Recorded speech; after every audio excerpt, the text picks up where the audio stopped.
Yes, I know recording is a machine first. Continue. There we go. Okay.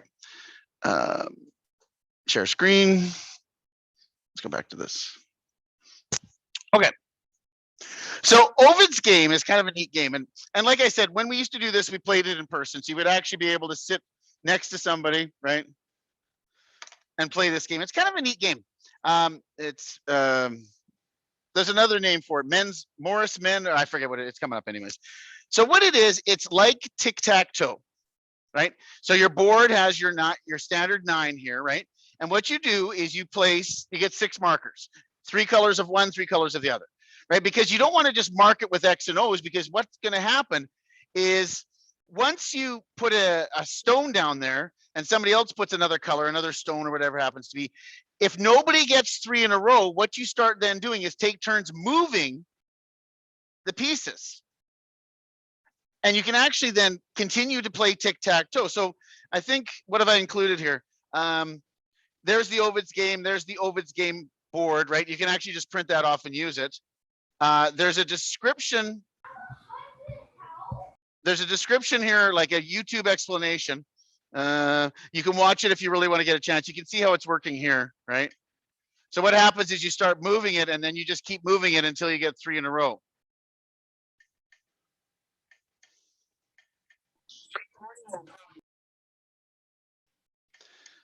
Okay. So what you're going to do is you are going to play against the computer. So on this website, right, on the brianbolton.ca, right, wherever, the one you go to all the time. Hopefully you go to it all the time, because I update everything every day. So there is an interactive website, and the sound or music on here is really kind of weird, but I couldn't do anything about it. There it is, Three Men's Morris. That's the other name. So you're going to go get onto this one, and you're going to play it. So go to press to play. Well, you always got to wait for the ads. All these free ones, you always got to wait for the ads to be done. We'll just give it a minute.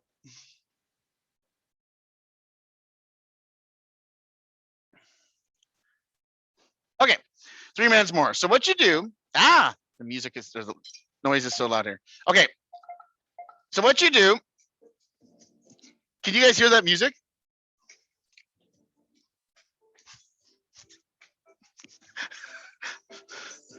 I don't know how to turn, hang on. It's got to be a way to turn off the music. Oh, there we go. I think we have dancing class, Brian. Oh, that's annoying, that music. Sorry. Okay. So it's you against the computer. So what I'm going to do, and you're going to play this in a minute, but I'll give you a breakdown. So what I'm going to do is I'm going to pick the one I want to put my circle on. So there's one, and see, the computer just does it right away.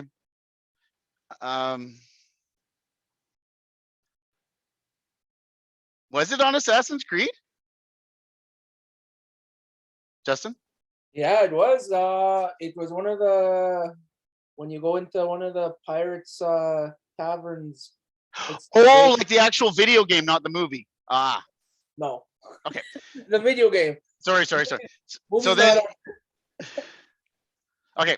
So now what happens is nobody won in this one. So now what you do is you start moving things around, right? So I'll move this down here. They'll move there. So I have to move this here or they'll win. Move this here.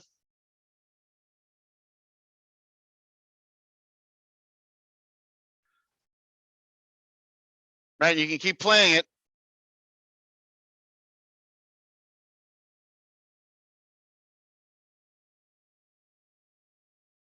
Until you keep winning. So the game could actually go on for quite a long time. So it's like tic-tac-toe to start with, but then you can play the game and move everything around. Okay, so you guys know where that website was, right? Back onto the main page, right? I'll go back to it. Game board. Sorry, what? Is it called Ovid's game board? No, Ovid's game, but you're going to this Ovid's interactive website, right? The first part here, Ovid's game and Ovid's game board, is if you want to print it out and play it in your classroom. That's for you guys to use, right? I'm giving you, right? There's the Ovid's game. It's a PDF. You can print it off, right? There's the game board. You can print that off. But since you have to be at home or wherever you happen to be, you have to do it online. So So you're going to Ovid's interactive website. So click on that. You might have to turn this, turn the sound off on it. It's under settings, the little wheel, the little cog wheel. I bet you this will come up again. I got to turn it off. Oh, now I got to go through the whole thing again. But I want you to play that just for a few minutes, probably another 5 minutes or so. And there's bigger versions of that game. There's 12-man Morris, 11-man Morris. There's a lot. Oh my, okay, perfect. My sound stayed off there. Yep. So give that a shot for a few minutes. I'm just gonna finish doing attendance here.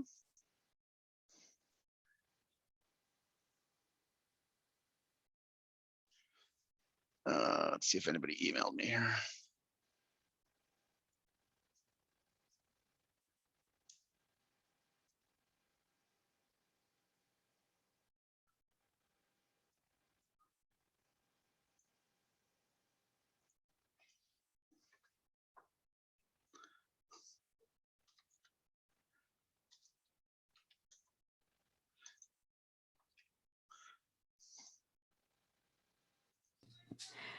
Brian, gonna- Yes. I'm going to be stepping away for about 15 minutes. Supper just finished cooking, so I'm gonna eat. Yeah. Why do you do this to me? You know, I want to eat too, and then you get supper. Yeah, that's fine. Okay, thank you. You're welcome. Oh, you guys are so mean. I tell you. I shouldn't argue. I complain. I just ate some soup before I started the class anyway. So I did some more cooking on the weekend.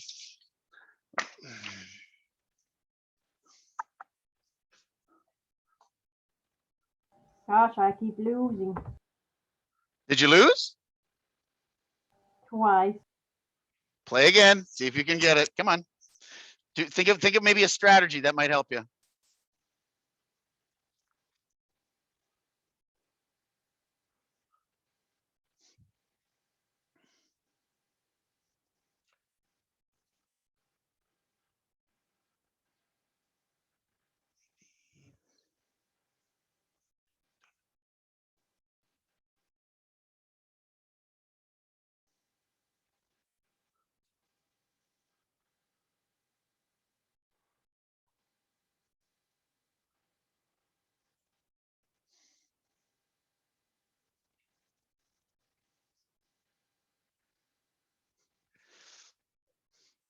All right, well, I'm gonna play it too. Let's have some fun here. Do-do-do.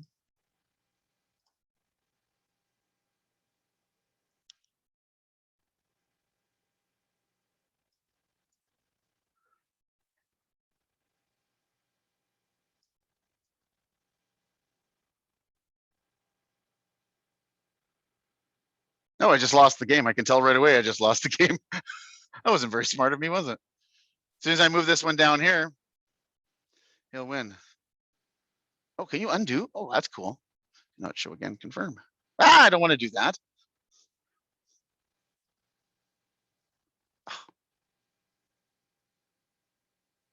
Well, I'll just have to move. And he won now. There, I lost. All right. Discard.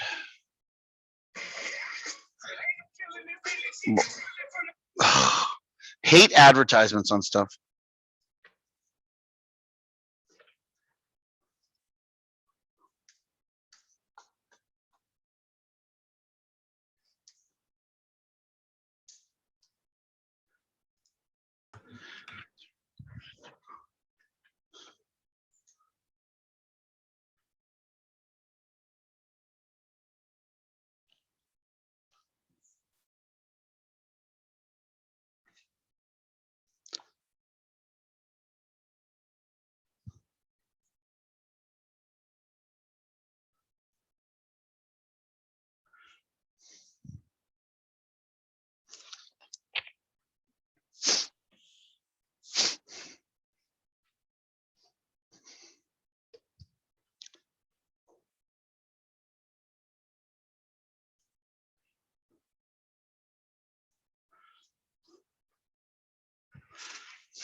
Okay, have you won or lost a sufficient number of times?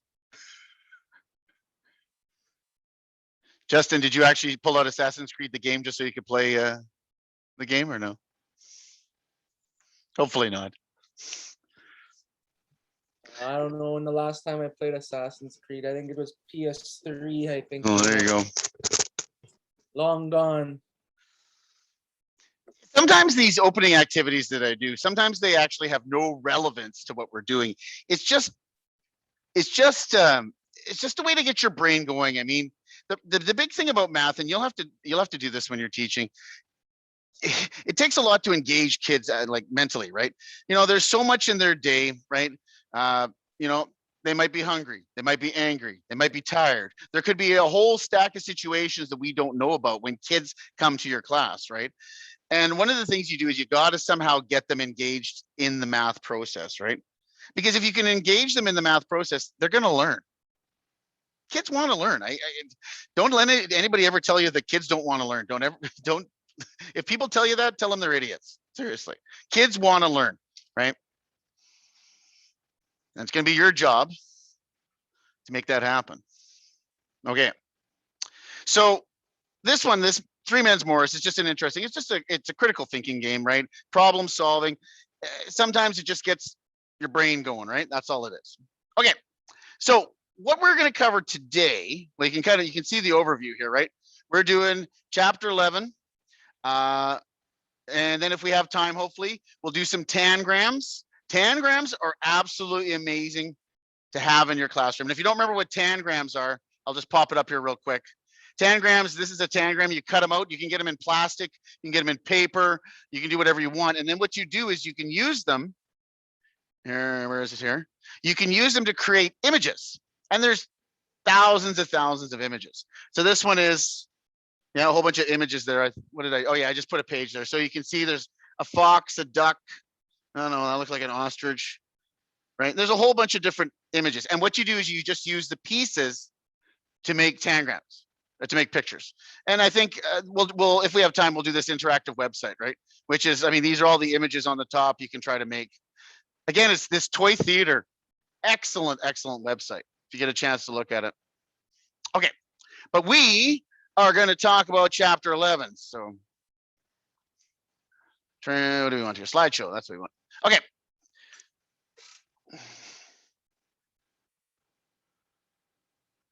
Here, sorry, I just got to move my conversation page out of the way. There we go. Okay, so 11 is actually not very, I think there's only like 40 slides. It's pretty quick. And the last part of this one is probably one of my favorite things, and it's MC Escher. And not like MC like a DJ or anything like that. I'll show you MC. You guys all, I guarantee you know who he is. You just might not know his name. So what we're going to do is we're going to talk about rigid motions. This is going to be slides and stuff like that, slides and rotations. Then patterns and symmetries, which is like tiling, like if you put like the flooring tiling and stuff like that. And then Escher designs. You'll see it's kind of a neat stuff. Okay, so let's talk about rigid motions and similarity.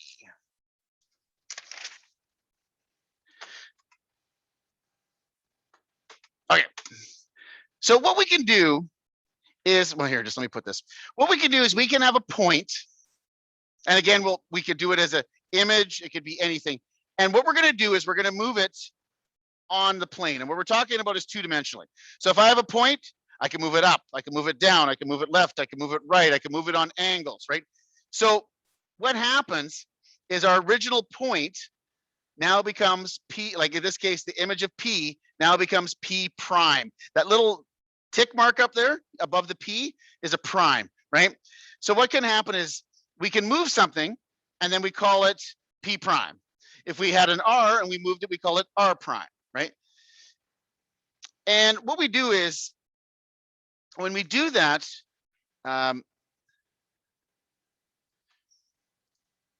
what happens is the distance between the 2 points is exactly the same. If I have 2 points, P and Q, and I move them, they now become P prime and Q prime. But the distance is still the same, right? It doesn't go like this until we talk about something called enlargements and reductions. But that's the next little piece. These are just, they're rigid, right? It does not move. So for instance, I got my Rubik's Cube here. If I had an image of this and I move it, it's a rigid motion. It doesn't change. This doesn't change at all. The distance is still the same. And there are 4 of them. And the 4 of them are, the 4 of them are right here. Translation or slide. That's where you take something and just move it. Rotation is where you take something and turn it, either clockwise or counterclockwise. Reflection is where it flips, right? Like when you look in the mirror, it's a backwards image to you. It's a reflection, right? And then glide reflection, you'll see that one coming up. It's like footsteps is what it is. I'll show you. Okay, so we're going to go through all 4 of these. The first one is a slide, and slide is quite easy. You take an image, and it's rigid motion, so the image doesn't change, right? It's still the same image. And what we do is we give it a direction and we give it a distance. Okay, so these are all the fancy word, a translation vector, right? It's an arrow.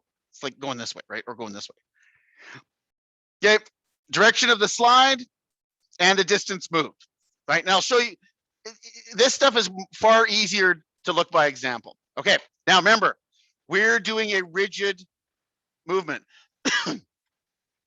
So if you look here, you can see that the black image, A, B, C, D, E, that's the original, right? Because what we've done is we've moved it, and here's our arrow, right? Our translation, our vector, right? We're moving it that distance, and you can actually see, if you translate this, we moved the point up to, over 1, 2, 3, 4, 5, 6, 7. So we moved it up to and over 7. Up to and over 7. So if you look, pick any point. Here, we'll pick A. Here's A right here. We go up to 1, 2, and then we move it 7. 1, 2, 3, 4, 5, 6, 7. That is our new point, and we call it A prime because we moved it, right? B, B prime, C. Well, you get the idea, right? Does that make sense? That's just a basic slide translation. Yeah. Yeah, these are all they're all kind of basic ones, but what happens is when we combine them all together, right? And you can go any direction, right? You can go up, down, left, and right. It makes no difference for your slide. Okay, so that's a translation, standard slide translation. Okay, next one, rotation. A rotation, again, it's rigid motion, so the object doesn't change in size, but it can rotate around itself. It can rotate around a point. It makes no difference. And when you actually get to teach this with kids, I don't know if you guys have ever used tracing. Have you ever used tracing paper? It's like really thin paper, kind of like almost a wax paper or a parchment paper, right? And it's really, really useful for this stuff. Alice, go ahead. Yep, Oh, you have used that stuff? it's perfect for this. Yeah, it's fun when you actually do this because this is a whole different perspective of math. It's almost a very artistic version of math, right? Which I think a lot of people like. Okay, so in this case, what we can do, let's look at this. So here's our, and you can always find the original because the original has no primes on it, right? So here's our A, B, and C. And what we're doing is we're rotating it. And in this case, we're going clockwise, right? Well, sorry, that was probably backwards on the camera for you. I realize that because you guys are facing. And then we moved it over to here. So B now becomes B prime, C, C prime, A prime. And what you can talk about is you can talk about the degree, whatever it happens to be. So this might be a 90-degree clockwise rotation around point O. Okay. One of the easiest ways I find too, if you don't have tracing paper, you just use regular paper, right? You draw the image and move it however you want. Brian, Yes. isn't this counterclockwise, like the arrow goes? Oh, yeah, good point. Good thing I can tell time. Yeah, counterclockwise. I'm finding, here's something that's interesting. I'm finding a lot of kids don't know how to read analog clocks anymore. I don't know if you guys have ever noticed that. Some people only know how to read digital now. Yeah, so this is going, you're right, counterclockwise. Okay, so that was, what did we do first? We did translation, then rotation. Now reflection. Reflection is fun. Reflection is a flip or a mirror. And you may have used, hang on, where's my keys? Sorry, give me 1 sec here. I guess I should have removed this before I start the class here.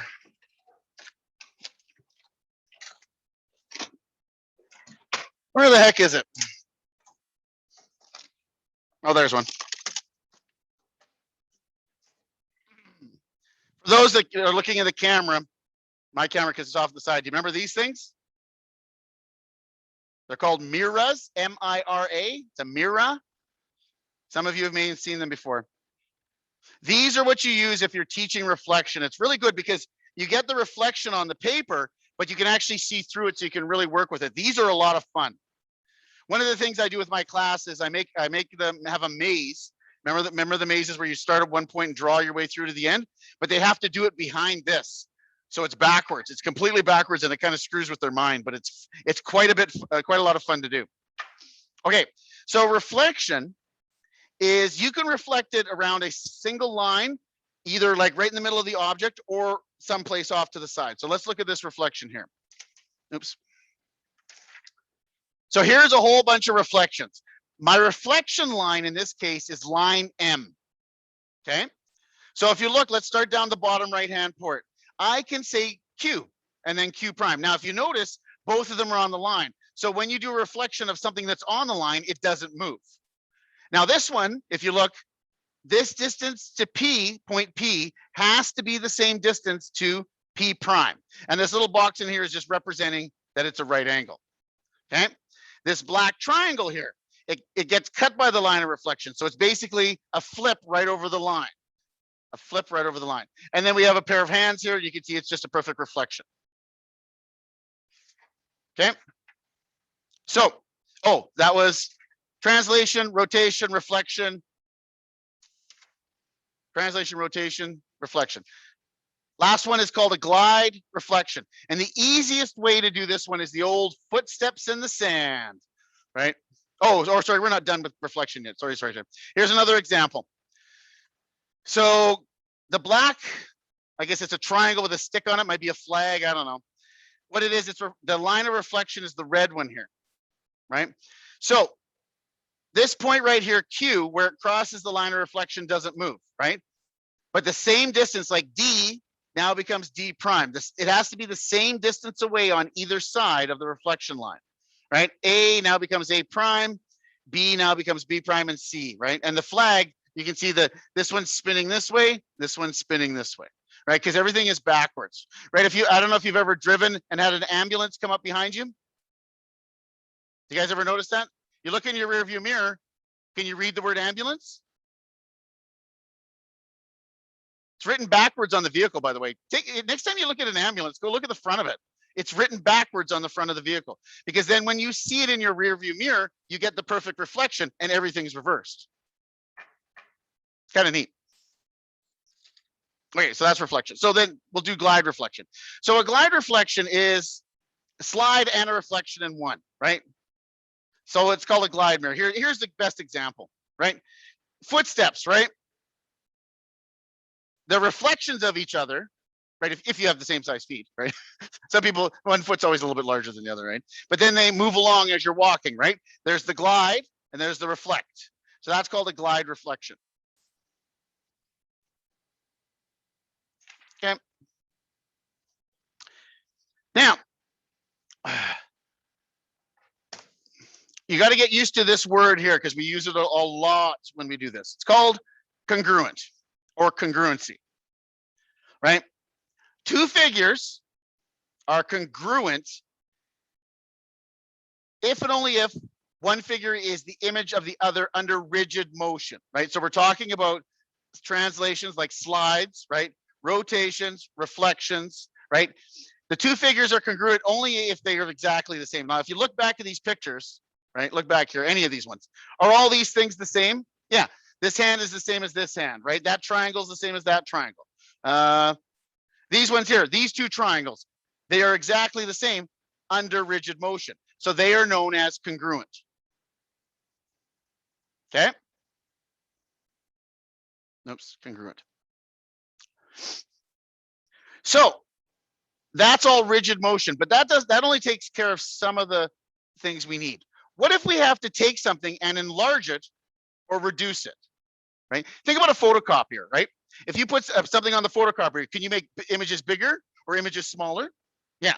Now, that's not rigid motion, because if it was rigid motion, this picture would stay exactly the same size. Okay. So what we have is dilation, right? Or size transformation. And what it is we have something called a scale factor. Okay.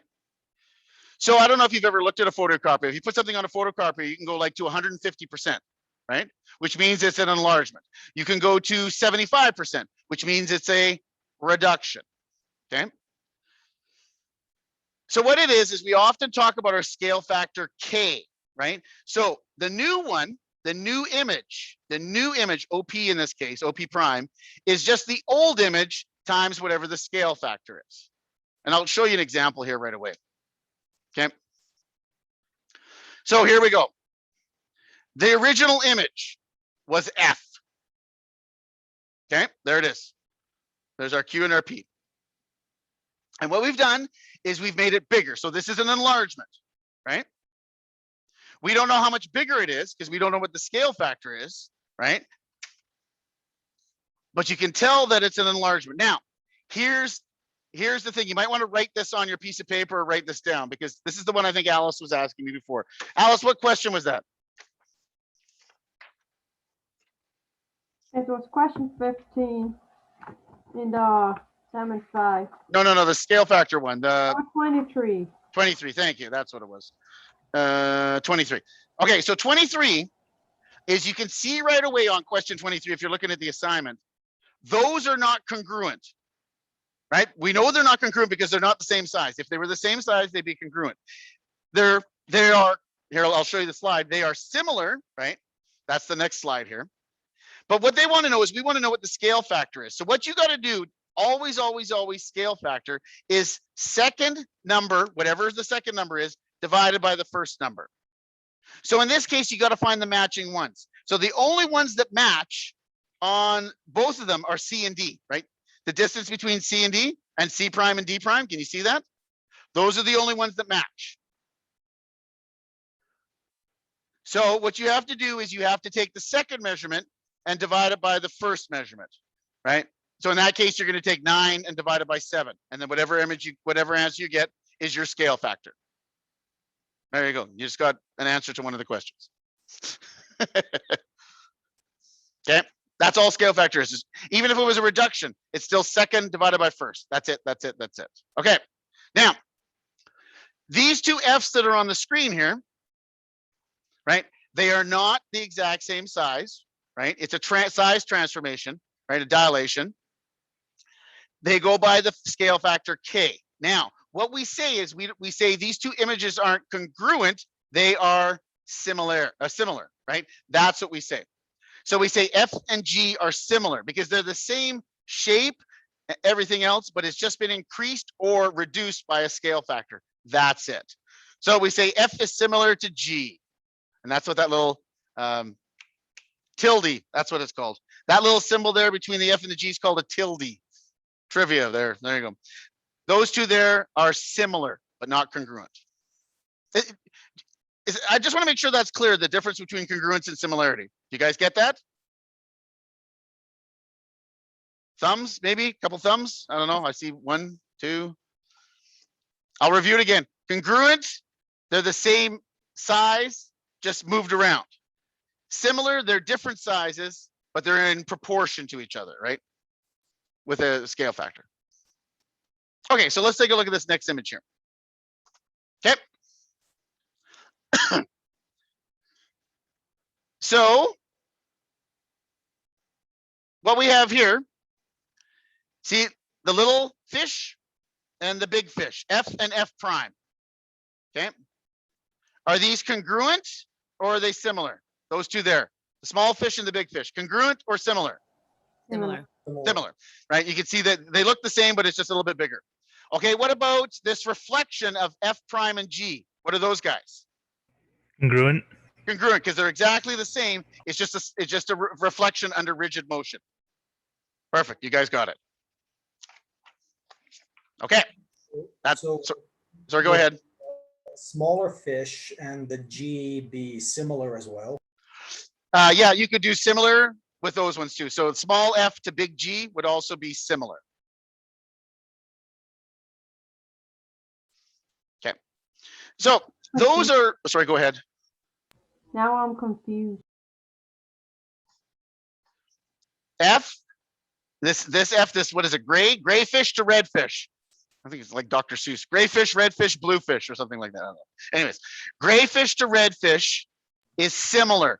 Different sizes, but this one has been increased by a scale factor, right? That's why they're similar. But F and G, right? They're the same size.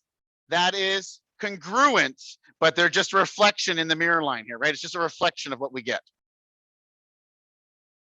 So Eric was just saying then, oh, what about F and G, right? This little F here.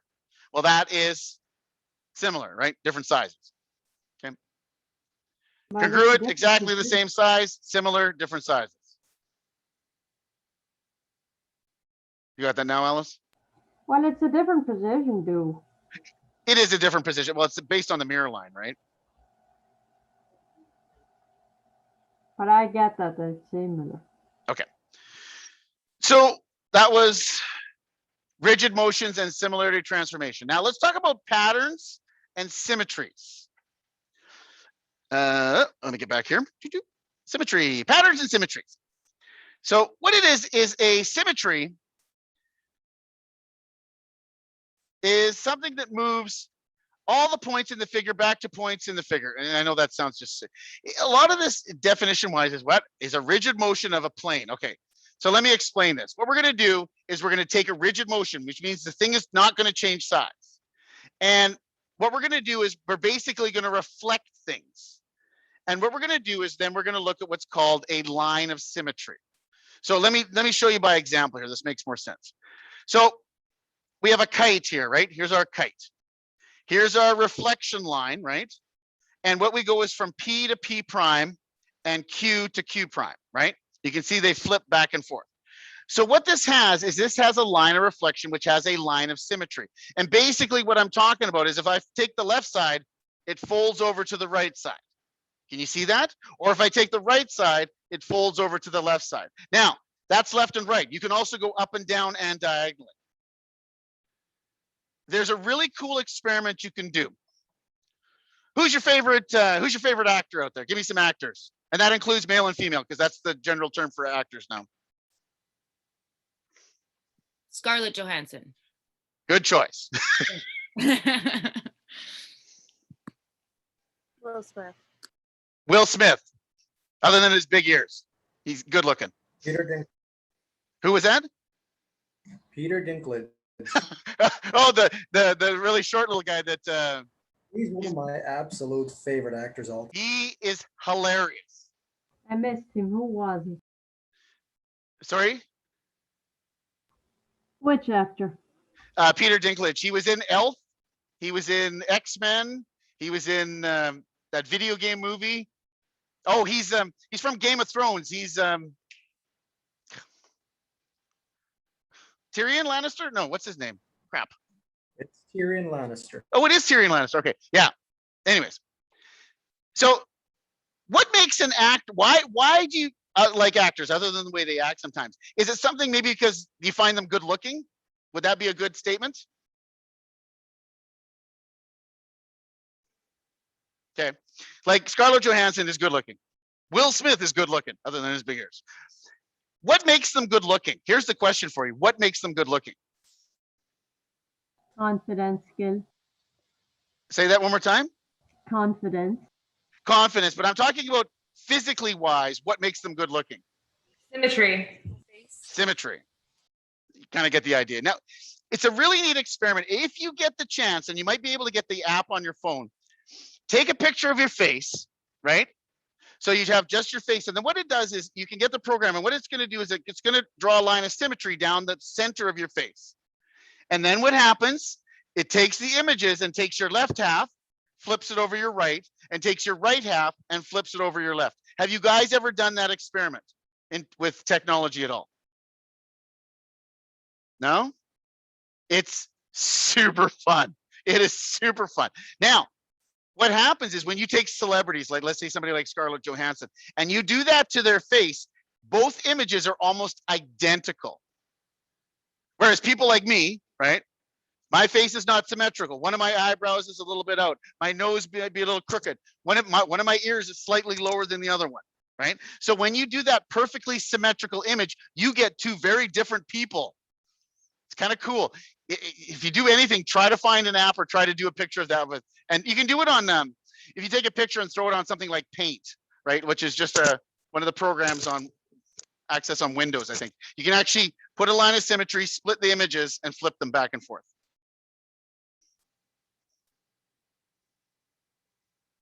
Okay. So if you look at this, there's my line of symmetry. It's a reflection line of symmetry. But you can also have symmetry different directions, right? So this one here, this vertical line of symmetry, I can flip left and right. But if you look at any of these diagonal symmetries, I can flip on the diagonal and I get the exact same image. So this has one line of reflection. This has 3 lines of reflection. Look at this square. This one has a stack of them. It's got 1, 2, 3, 4. It's got 4 different lines of reflection. Because when we flip it either way, we get the exact same image. Okay, so here's some more here. Well, sorry, the answers came up. So the letter M has 1 line of reflection. It's vertical and it goes right down the center of this one. Because if we flip the left part of the M, we get the right part of the M, or back and forth. So that has 1 vertical line of symmetry. What about N? What's it got? None. None. Because no matter how you cut this, cut it different directions, you're not going to get the same image when you flip it, whatever your reflection is. I'd Okay, like to sort of argue, sorry, what was that? I'd like to sort of argue the N one. Which way? A diagonal slash directly through the diagonal zigzaggy line. No, because then if you flip it, the top part of the N on the left now becomes the top part on the right, and that's not what it looks like. Right? Oh, what you're saying. I was just thinking of dividing it perfectly in half. Yeah, no, it doesn't work in that case, but good thinking, good thinking.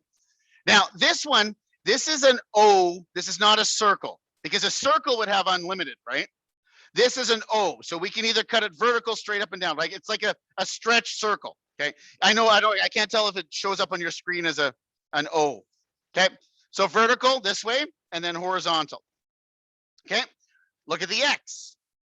The X, you can go vertical, horizontal, and you can cut these ones on the angle too, right?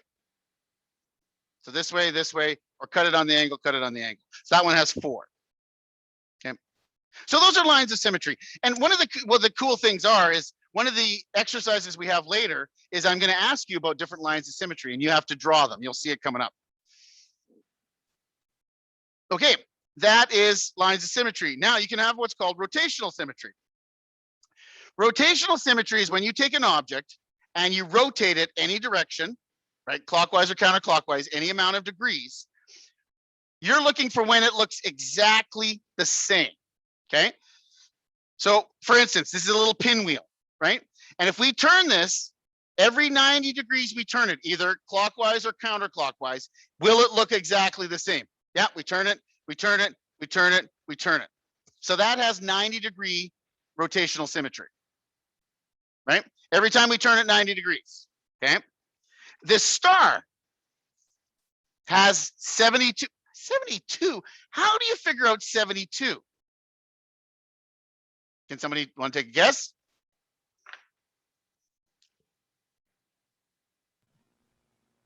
Nine times 9. No, that would be 81. 9 times 8 would be what you're talking about. But I'm talking about how do you figure out the symmetry? How do you figure out what angle to turn this at so it looks exactly the same? I'm just gonna take a guess here, but like let's say the point on the the left point of the star moves to the point at the top, it rotates 72 degrees. Correct. But how do we find that 72? How do we know that that's 72 degrees? Here's your giveaway. I'm circling it on the board here. Circling it on the screen. 360 divided by how many points are there? Oh, okay, I see. Does that make sense? So 360 Five. divided by 5 will Yeah. get you your. That's one of the ways to do about it. Okay, so this one, and again here, you could do this pinwheel, right? 90 degrees would be 360 divided by 4, which would get you your 90 degrees, right? So we can talk about the rotational symmetry, but you can also talk about how many points there were in this case, right? Okay, look at this next one. Okay.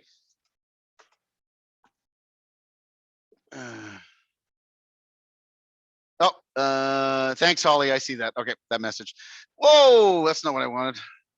There we go. It's on my screen here. Figure has a point symmetry if it has 180 degree rotational symmetry about some point O. Now look at this here. If I put point O right in the center of this thing, the Chevy symbol, if I flip it 180, if I turn it 180 or 180, do I get the exact same shape? Yeah. So the rotational symmetry is 180 degrees, but we often call that point symmetry. It's just another name for it. Think about this. Sorry, go ahead. How do you rotate? Do you use a protractor or just? No, you actually do the easiest way is a piece of paper or tracing paper, right? So what I would do is, for instance, if I was doing this on the board on my piece of paper or whatever it is, I would take a piece of paper, hold it over top of that, rotate it, put your pencil in the center of it and just spin it. Easiest way. Well, here, look at the next example. Playing cards. Playing cards are really kind of cool because no matter how you flip them, right? You see it's the 4 of spades no matter how you look at it, right? So here's the point 0 or O in the center. If we spin it 180 either direction, right? It ends up looking exactly like it is, and that's called point symmetry. Okay. So here's a question for you. What letters in the alphabet, in uppercase, not lowercase, uppercase, in block form, which means they're really square looking, can be drawn to have point symmetry? So what I'm looking at is what numbers in A to Z, 26 of them, in block form, uppercase, that when you spin them exactly 180, you end up looking exactly the same, because that's called point symmetry. Take a minute and maybe write them down or draw them, see if you can figure it out. There is 7.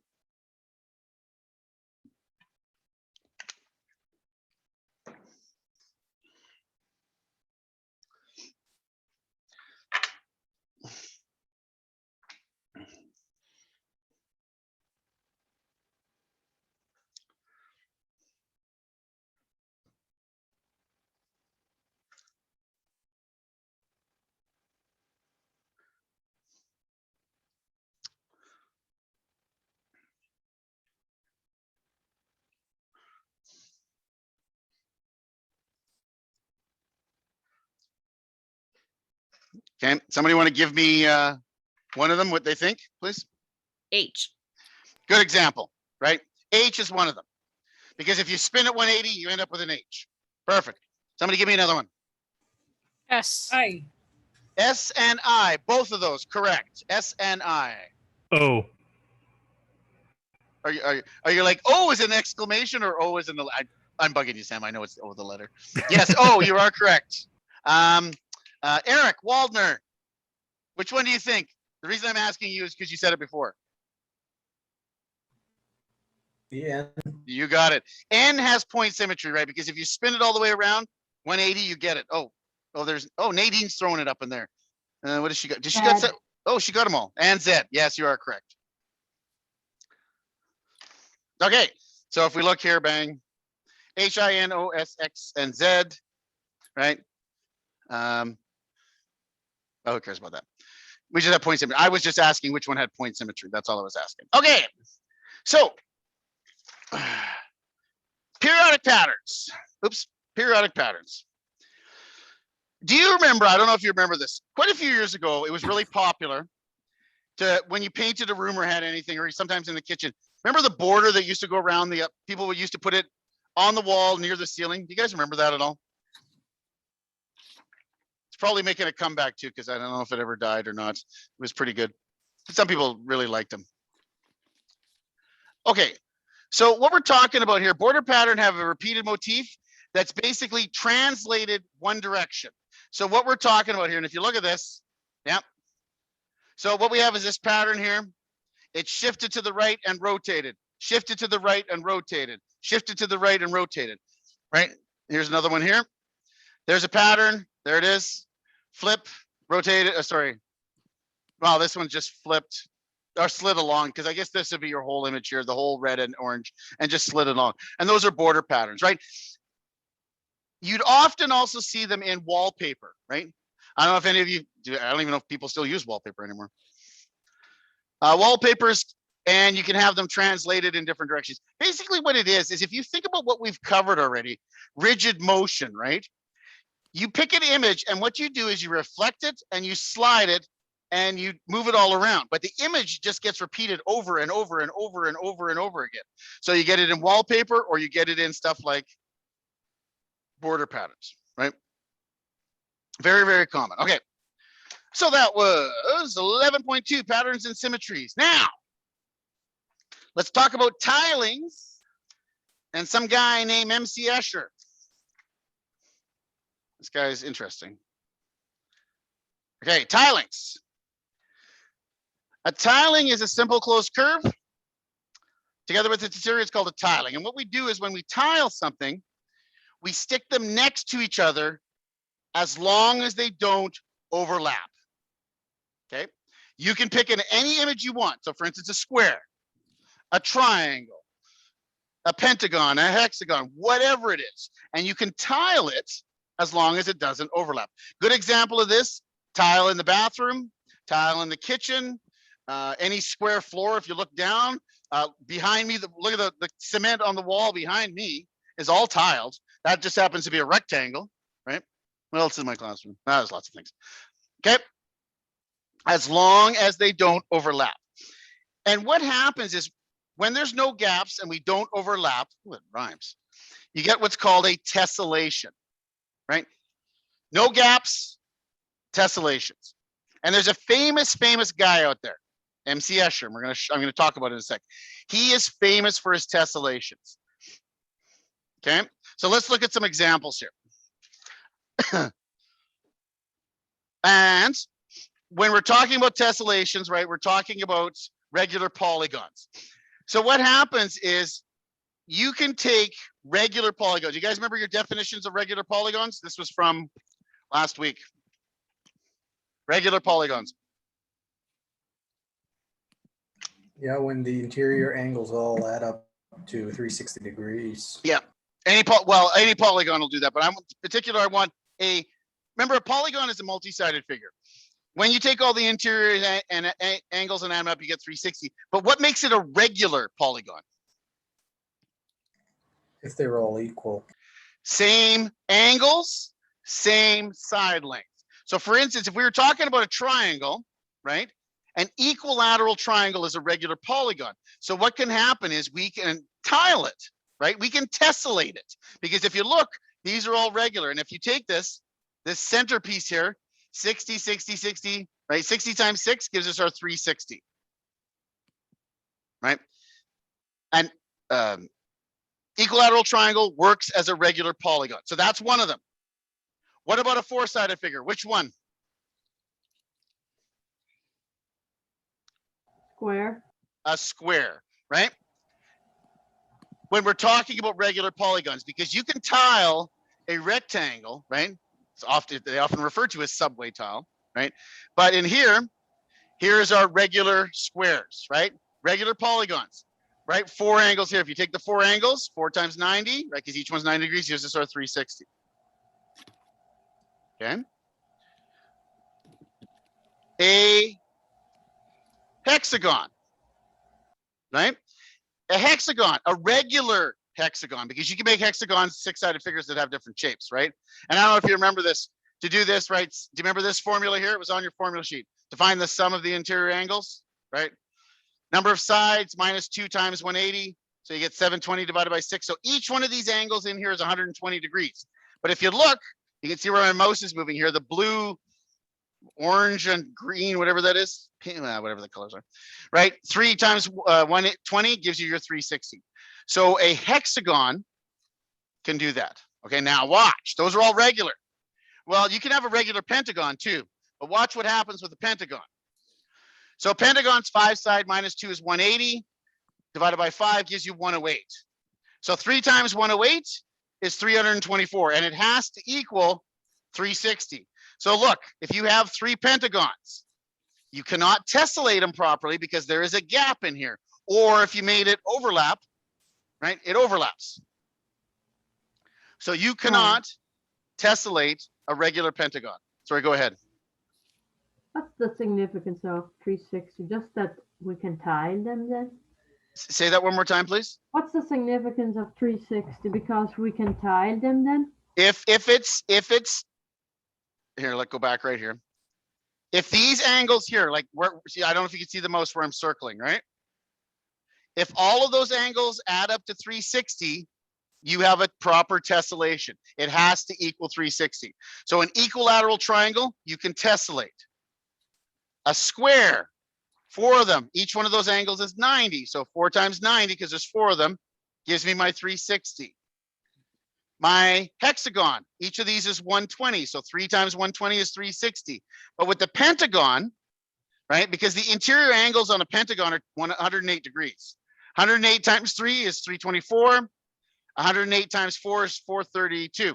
It's not 360. So it just basically, you cannot tile a pentagon. That's what we're saying. So based on that, there are exactly 3 regular tilings of these figures: equilateral triangles, squares, regular hexagons. Okay.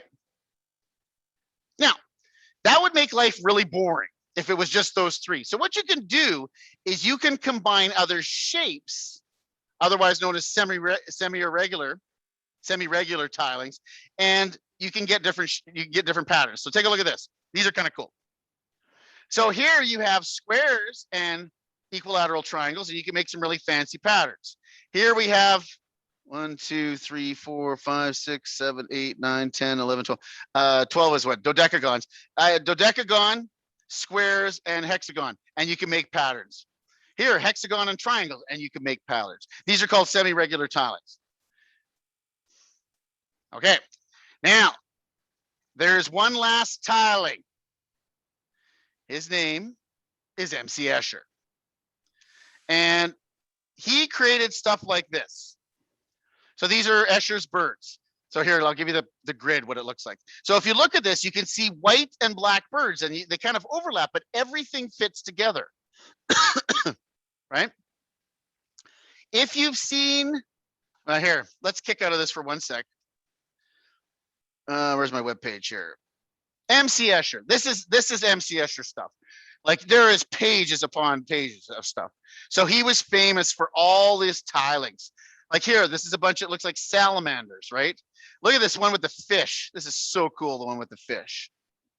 The birds and the fish together, right? By the way, he would draw these and then hand carve them out of wood. And he got super, super intricate on some of his stuff. Like there is just tons and tons of stuff. So let me go back here for 1 second. I'm gonna go back to the gallery here. He is most commonly known as, where is he here? These guys. This is what he's really known for. The impossible constructs. So these are like the never-ending staircase. You guys know what I'm talking about? Let me zoom that. Oh, I wanted to zoom in. That doesn't work. The never-ending staircase, yeah. The never-ending water, the water falls down, goes through the water wheel and goes back up the top. This is also MC Escher. If you've ever seen the movie Inception, right? There's a lot of MC Escher stuff in there. But look at this when he did this. This was 1961, right? He did that. And if you go back and you can go to there's lots of information about MC Escher. There's lots of websites on him. Oops, here, close this. But he would, one of his big things is he would carve stuff out of wood. Let me see if I can find this here. No, back up, hang on. Wood engraving here. Let's see if we have some of his stuff in wood. That's some of his regular. There, look at this one here. I don't know if you can see this one. That's carved out of wood. 1940. That's just ridiculous. You make one mistake, you're just screwed. What else has he done? Oh, yeah, there's this famous one, the unicorns. That's very famous. That one, look at that one. I think that just, to me, that's just beautiful. Just look at the fish. They just keep getting smaller and smaller and smaller whirlpools. But that was carved out of wood. Okay, now you may be wondering, Brian, why are you spending so much time on this? Well, one of the things I really like, let me go back here, is from current slide. So these are the pictures, right? And here's the next one. This one's kind of a cool. So it's a hexagon, right? And this is the way you can make a salamander.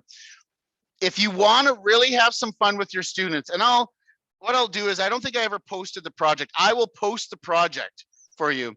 It's one of the ones I use in high school, but you can do it on a really simple level, and you can get kids. And what you do is you get them to either cut out the shapes, draw them, cut them out, and just make pattern after pattern after pattern. And in fact, if I'm not mistaken, I think I have, yeah, they're right by my desk here. I have probably a stack that Penn students have done. It's probably about a 2-inch stack of paper of just beautiful patterns after patterns after patterns. And what's really nice about it is it provides an entry point for all students, right? If you have the kid that's really struggling, you can help them get their little pattern to tile really simple, like one little change to it, maybe a slide. And it also allows really creative kids and ones who understand that to do stuff like the stuff that's on the screen there, like the salamander, right? You can see this is a rotational and slide symmetry. It's really kind of cool. So what I'll do is, when we're working on stuff, I'll find the activity. I think it's on Smartboard, and it's really kind of cool. And I'll post it on the website, so you can use it as much as you want.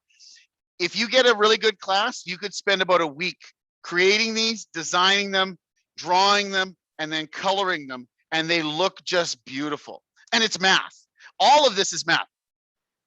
Translation, rotational, reflection, rigid motion, right? Because all of these are the same size. So that's all rigid motion. Okay.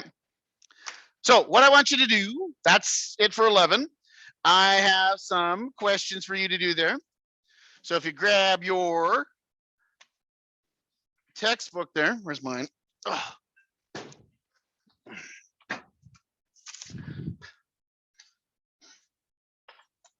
Where's the first one? 575. That's not 575.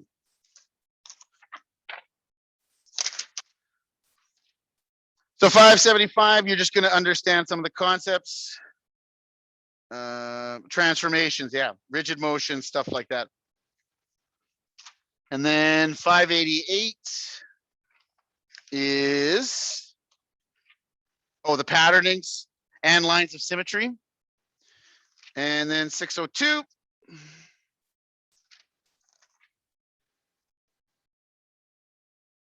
Isometric, oh yeah, if you have isometric paper. Oh yeah, it's just about the different cuttings. Okay, yeah, so you can start working on that. And I'm gonna find that assignment for you guys and post it on the website right away.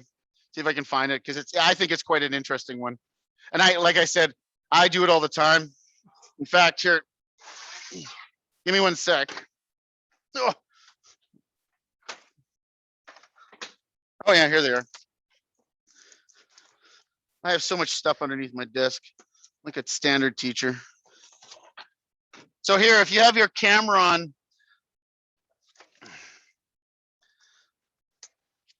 right, if you have your camera on, I don't know if you can see some of these. Can you see them in your camera? Yep. Yeah, Okay. it's clear. So that's just the right here. Here's a basic one, super basic, right? It looks like, you know, just a simple puzzle piece pattern, right? So it allows kids, well, here's one, here's another one. This is kind of cool. It's a bunch of arrows. But let me show you some that'll just blow you. Okay. So like I said, it's with kids, all different levels of kids. So if you have the kid that struggles with fine motor skills, right? Struggles with patterns, you can give them stuff like this, like simple basic. But then this one will surprise you. This was a former student of mine at Massey, Vincent Massey, and she's now an artist. But you can tell right away, right? Just amazing the style of pattern. But let me find my favorite one here. This one, she did not intend it to come out this way, but take a look at this and tell me what it looks like. Chess pieces, like knight pieces. Like the of- horses, doesn't it? It's like that one just came out so cool, right? And then some kids, you know, they get super creative, really nice ones. Like this kid decided to put all the kids in the class and gave them names, right? Actually, what class is this? Other Kyle.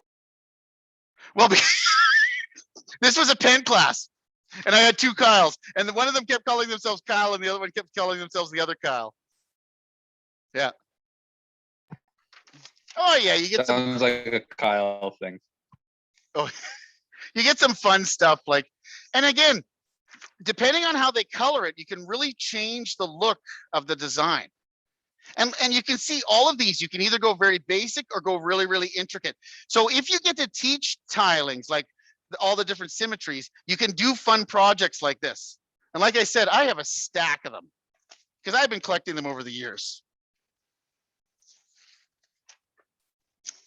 And I love looking through them because I look at the name. Oh, here, I remember this girl. She loved My Little Pony. So she did little My Little Ponies on it. It's probably a university student, you never know. Oh, here's one. So all of those are slide ones. This one's a rotational symmetry, right? It's rotated around a piece. So you can do that too. Anyways. Yeah, so take some time, work on those questions, and I will find this activity and post it online so you guys use it as much as you want, and it's quite fun.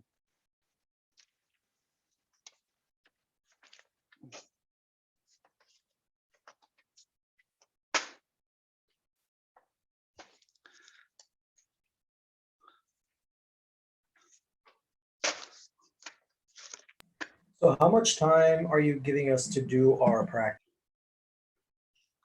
You got lots of time, probably about 45, almost, well, 35 minutes maybe. Well, that includes the break in there too. So maybe 35 to 40 minutes with a break in there. Because I'd like to spend some time because 11 was pretty quick. So we'll have time to actually do those other activities at the end, which are kind of fun. I think they're fun. Do you have to run someplace or what?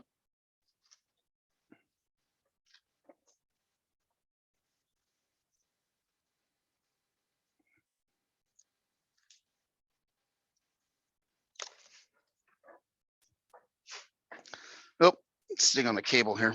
There we go.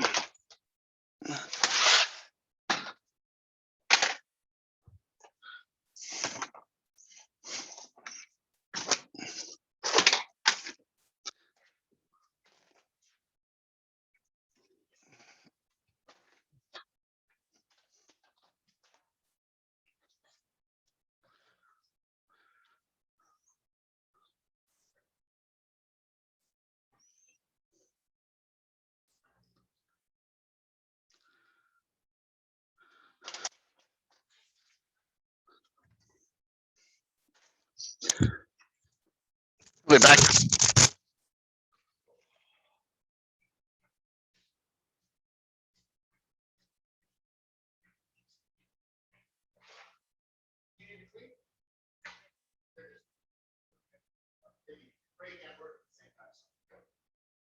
Oh yeah, thank you very much.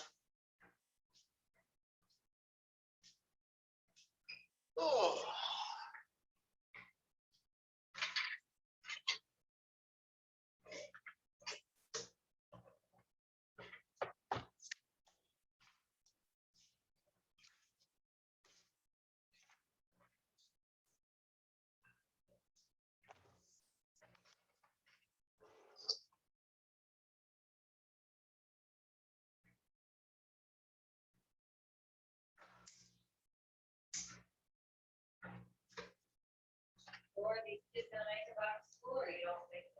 Oh, you mean next week? Yeah, well, I don't know. I mean, they have to the 7th, which is Monday, right? But the government has to tell us probably by Thursday or Friday again. So it really depends upon the case numbers, right? But the case numbers are not high here. It's Winnipeg that's killing us. But it's, the big thing is, All over. yeah, the big thing is when the education has to kind of make it like an all encompassing. They could say to Brandon, okay, you should be closed, but if you want to open up, right? We'll see. Winnipeg will probably remain closed.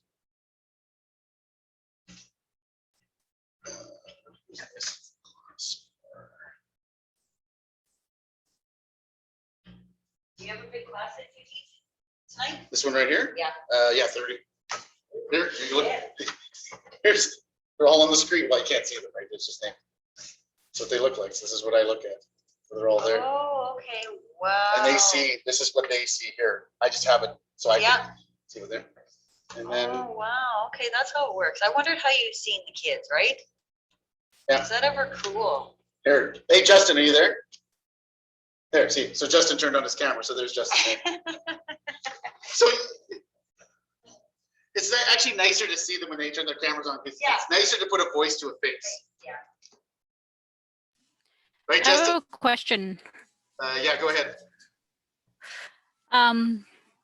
In the assignments, when we're doing the formulas for the like the spheres, the circular cone and all that, is it okay if like for the sphere, for example, I put S surface area equals 4 pi 3.2 with to the power of 2 at the top, and I just put that whole formula in my calculator and got the answer? Is that okay, or do you want me to Yeah, that's show fine. the If you use, like it says use 3.14 for pi, but if you actually use the pi button, I have on my sheets both answers, one with 3.14 and one with pi.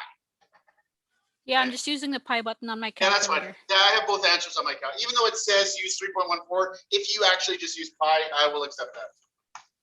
Okay. It's better, it's more accurate anyways, right?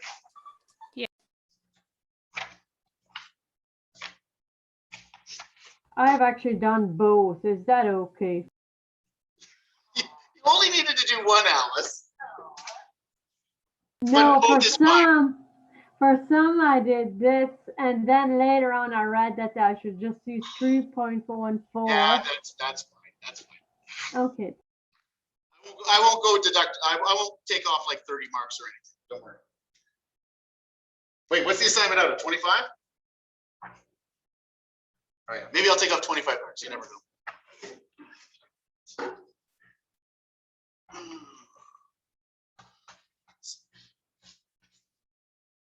Are you being hard enough?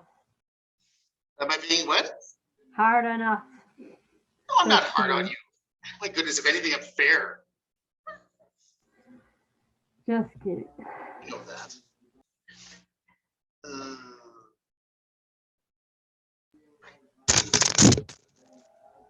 What am I missing here still?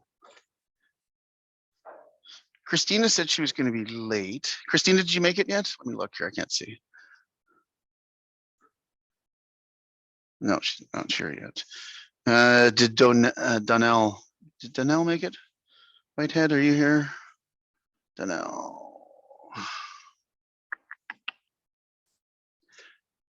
Nope, I don't see Donnell.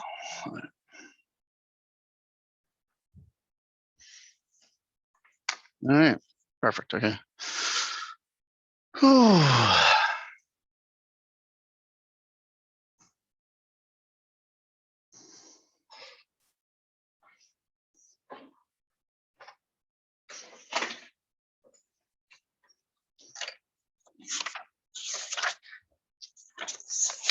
Can I just quickly ask for question 5B?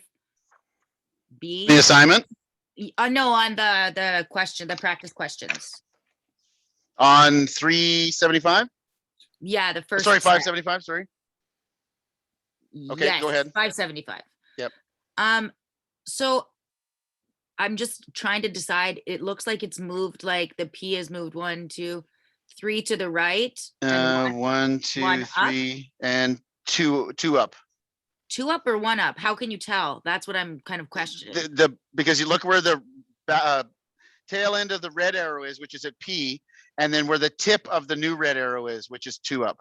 Ah, okay, so it's not looking at the actual P itself. No, just where the arrow is. Like you don't even need the actual P and P prime. You just need the red arrow. That's all you really need. Okay, well then that kind of brings me to a question you had here about the rotations, maybe then. Which one on the assignment now? Yeah. Okay. I'm 13. trying to find it. Yes, 13. See, it's my job to know what you're going to ask before you ask it. Exactly. So how does that like do, because some of the dots just don't like you're circling it around that giant P, right? Okay. Do you want the easiest way to do this? Well, I cut out a shape and moved it in a circle. Okay, so okay, there's 2 ways of doing it. You either cut out a shape, put it on there and put your pencil down onto the paper at point P, and then turn the little piece that you cut out. That's one way, and that's pretty easy, right? And then draw it as best you can. The other way is if you just take a piece of paper, right? Put it over top of the piece, draw the shape, and then put your pencil on point P, and then spin that piece of paper, and then draw it the best you can. Yeah, that's kind of like I traced it, kind of, is what Yeah. I mean. Well, Yeah. true tracing paper is really kind of cool. True tracing paper is when you trace it, what you do is you turn it over, and then you rub the tracing paper, and it transfers that image onto the paper again. That's what tracing paper actually works. But I mean, if you don't have it, it's not a big deal. It's like thin tissue paper, right? I definitely don't. No, just use a regular piece of paper like you did. Like if you cut out that parallelogram, put your pencil on that point P, and then just turn the little cutout that you made, you get the shape, and then just draw around it. Okay. And then can I ask you another question then? Well, of about course. 23. I think I've got the answer, but it goes on for like quite a few numbers. Okay, so here's the thing, is as it goes on for a bunch of numbers, is it repeating or is it just going on? It's just going on. Okay, so in that case, you would then never change the fraction to a decimal. Okay. You would keep it just as a fraction, which is perfectly fine, right? If you had Oh, a fraction as 4/3, that's fine. I'm just saying 4/3, right? Because 4/3 is 1 1/3 repetition, like repeat. So you just leave it as 4/3. So I would just leave it as 9/7. Correct. Okay. Because I wasn't sure if I was supposed to use the 2 little colon-y thingies or. No, you can just leave it as that. That's fine. Okay. Well, that was a lot of work I did for nothing. The next question I have for you, because I'm full of questions today, is question 20. I figured out the area of the rectangle and then the area of the circle and then subtracted. Is that the right process? But hang on. So you want to find the area. So you found the area of the big rectangle, which was 9 times 3.6, right? Yeah. And then Yeah, go ahead. and then I kind of figured out the radius by dividing the height in half. And then Correct. I found out the area of the circle, and then I subtracted the circle or divided the circle in half. Oh, there you go. I was waiting for that. You didn't say that the first time. You Oh. divided it by 2 and then took it away. Correct. Yes. Okay. Cool. And I believe that was kind of it for now, at least. Oh. Question 15. We're just supposed to write the angles L, K, and M In order. in order. Okay. You see how they're angle E, F, and G? Yeah. You have to write those other 3 in the order that they correspond to, right? Okay. I just Because thought that- those triangles are congruent, right? So they Okay. have angles that match up. Okay. Good. I thought I was missing something there. Is Nope. all. Nope. And then that's basically the same for 18 then, right? I have to figure out where P, Q, and R would be Hang on. and then just pick if it's 3, 4, or 5. Yeah, that's all it is. Okay, well, maybe this isn't as bad as I thought. Well, no, it's just a matter of knowing the terminology, right? Congruent or similar, right? And that's a big thing for people to understand, especially when you have to teach it to kids. They really have to understand that because we Yeah. kind of use them wrong all the time. Oh, we say this is similar to this, or right, when it actually might be just congruent, right? Okay. That makes sense. And oh, a wording question. On question 6. Hang on. it says- Move faster. No, I'm kidding. I had to turn the page. A small farm, it's square. Yeah, and when it says double each side, do you mean all four sides or just two? Okay, Well, it says that if you double the length of each side. that's what I figured, but Yeah. I don't know. What's the new perimeter? Basically, it's like, it's a two-part question, right? They want to know the perimeter of the first field as 220 a side, and then when you double it, what's the perimeter of the new one? Okay, Because it's actually kind of cool how it works. Because perimeter would be just a scale factor, right? Whatever the Yeah. scale factor would be 2 in that case because it's perimeter, right? But if we were talking area, the scale factor is actually 2 squared. It's actually 4 times as big. really? If you were to do volume, it's actually 2 cubed. It's 8 times as big. Scale factor works in conjunction with perimeter, area, and volume. It's kind of neat. Interesting. Yeah. Okay. And then question 12, it's a simple subtraction, is that correct? Hang on.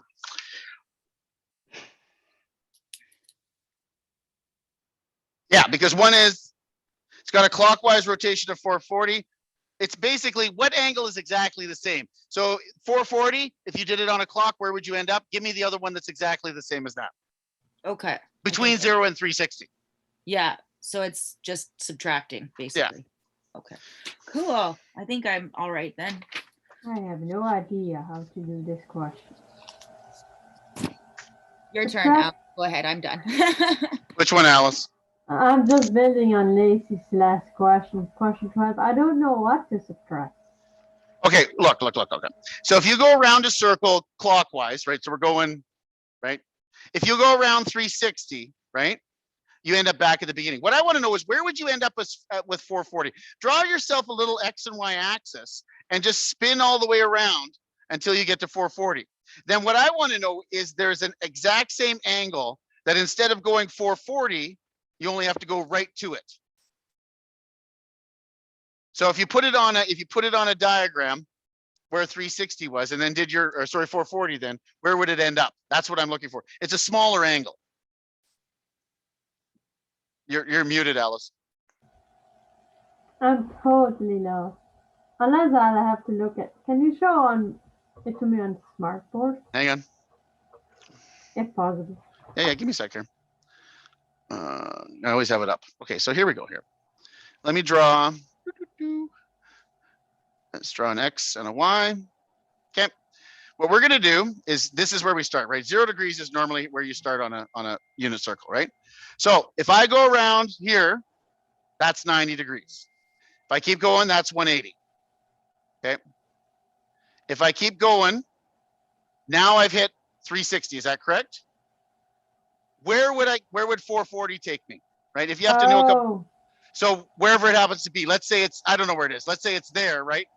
If that's 440, what I want to know is what's that angle there just to get there quicker, right? Does that make sense? So I have to use a protractor or No. yeah. I No, can it's all just use mathematical. It's all mathematical. additional. Okay, Correct. thanks. You're welcome.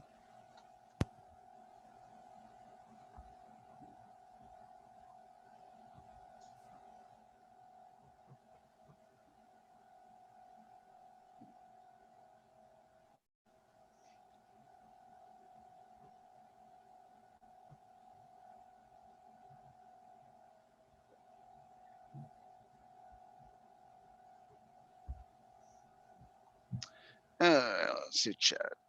Oh, Sam, are we on break now? Well, it's your choice. Either take a break or do the work, or do the work and take a break. We'll probably get back rolling here. No, 20 minutes, 25 minutes. But I want to give you as much time to work on this. And then I want to give you lots of times to do the stuff at the Hello. end. To do the stuff at the end, because it's lots of fun. Sorry, Alice, you had a question?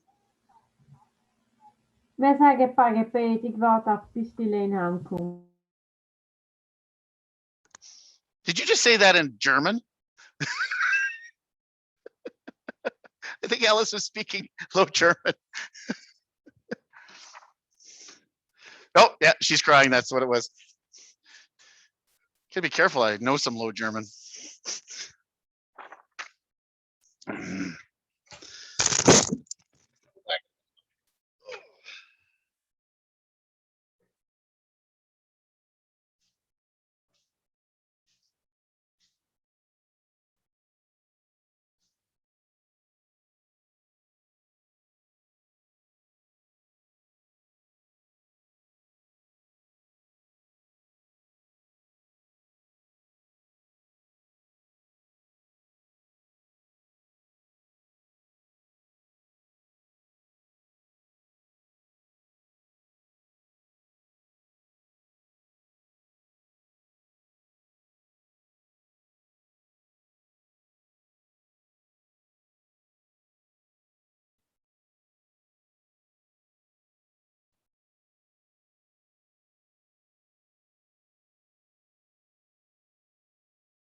In the assignment 5, for questions 15, 16, and 17. 15 and 17? 15 to 17. Yep.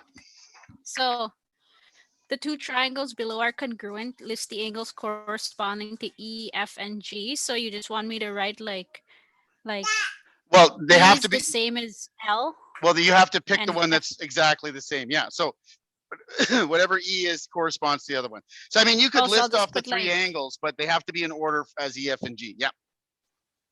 Okay, so it'll just be like E equals L, F equals K. Yeah, and you could G you could do it like equals that. That M? works. That works. I could do it. You could do it Okay. like that. Okay. And same with 16, same with 17. Like 17, those triangles are congruent, but some you could list them three different ways, right? You could go WZX, ZXW, or XWZ, but you got to get them in order so it corresponds to A, B, and C. That's what I'm looking for, that you can see the difference in those, right? Okay.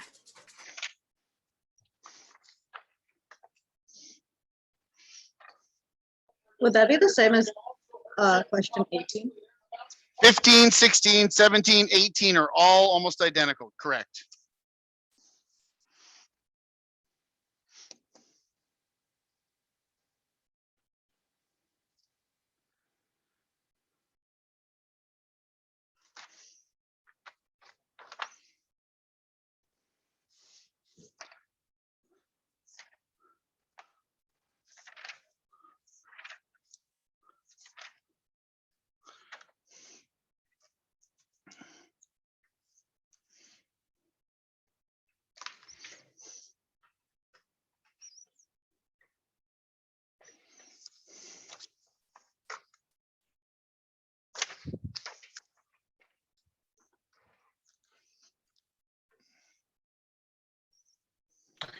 Brian, I need some help with number 14 on the assignment. Okay. Do you see where the mirror line is? Yes. So that top point B, right? It's up and to the right, and it's 2 away from the mirror line, right? What you're gonna do is you are gonna reflect it to the left. Now, if it's 2 away from the mirror line on the right, it's gotta be 2 away from the mirror line on the left. Right? So that B point, you're gonna draw to the left, and then now it becomes not B, it becomes B prime, right? It has that little mark above it. Yeah. And then you do the same with the other Okay. ones. C goes to the left and A and D go to the right. And then draw that, whatever that four-sided figure is, just draw the shape. Does that make sense now? Okay. Yeah, it does. Thank you. Another way here, if you can see the camera, another way to do it, this is kind of cool. Basically, it's like if you picked it up from the page, turned it over and put it back down. That's what it kind of looks like. That, if that helps, you kind of get a visual image of it. Okay, yeah, for sure. Thank You're welcome.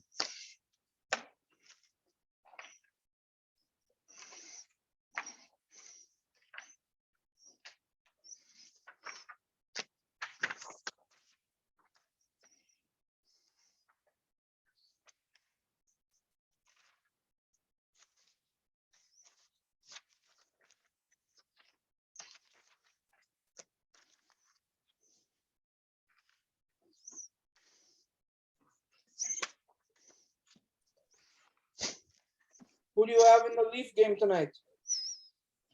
Watch hockey.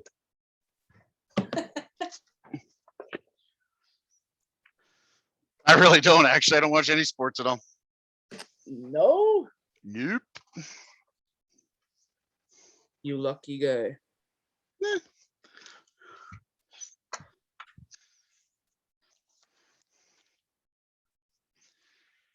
I do other things. I read, I cook, I weld. What else? Ooh, Also other- play music. what do you play? A bunch of instruments. Cool. Saxophone, guitar, mandolin, drums, harmonica, penny whistle. Are you a tenor Singing wise, yeah. for your sax? Oh, no, alto. Nice. So the day is too busy. Then especially when I go to my garage and start welding, then I spend way too much time in there. Hello, hello. I'm sorry for being late. Oh, no problem. You sent me that message. That was fine. So, Okay, I was just really worried about missing out on class. well, you missed out on my wisdom. No, I'm just joking. Oh no, so sorry. I'm joking. There wasn't that much wisdom thrown out there. Yeah. No, I already marked you here. So, because I knew you were going to be late. So All right, thank you. you're welcome. Brian, do you think we could do question 20 together just to see that? Well, I could do question 20. You might have to do it on your own. I'm just joking. No, you had the right pattern. No, you were doing it right. Oh, no, I mean, question 20 on the practice questions. Oh, I thought on the assignment because yeah, you did that one already. That was just the rectangle and circle one. Yeah, Which one? The one on 576? yeah, just to make sure that I'm doing the scale thing correctly. Okay, so use a dot paper or graph paper, copy those points. Okay, so So basically what I just dilation do, with like, center O and scale factor 2. Okay, uh-huh. So I'm guessing like we just multiply each side by 2 exactly. That's all you do and then subtract each side by half. for round P. Yeah, that's exactly right. Okay. So you have to kind of do your best guess, especially if it's a diagonal one. It's often easier to do your vertical and horizontal ones and then just draw your lines based on that. Mm-hmm.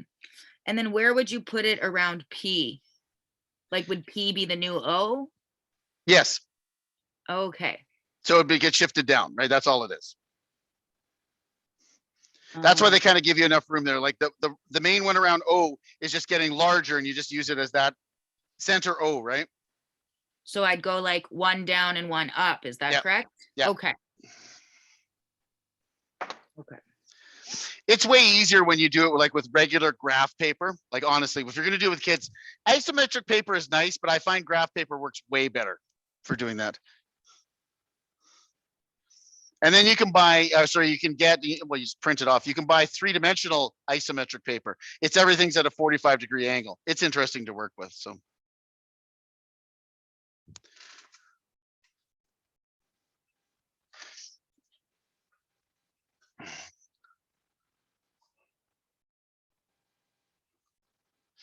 Here, actually, I saw a good one today. Let me find it here for you guys. Since some people are going in the background with the Leafs and stuff. Give me a sec here. Let's see if I can find it again. Let me put that back up.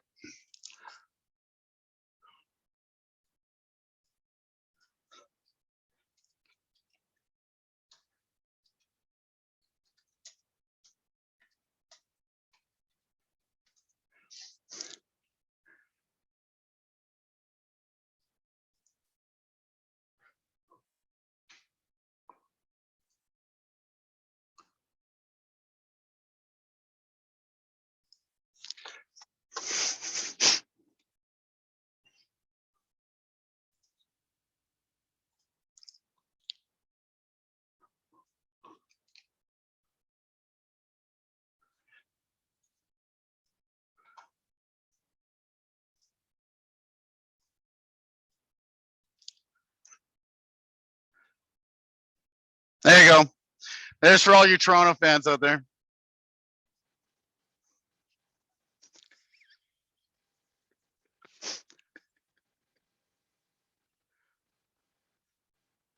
Oh, there we go. Justin, of course. It actually has since 1967 on it. That's the true one from 1967.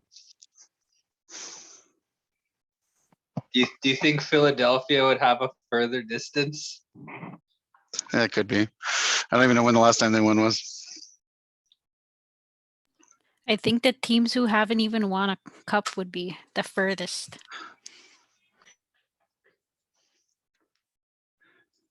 You are correct. So we're still, where's my attendance? There it is. I think the only one that was missing now is Donnell. Unless he's joined us. Hang on. Let me look.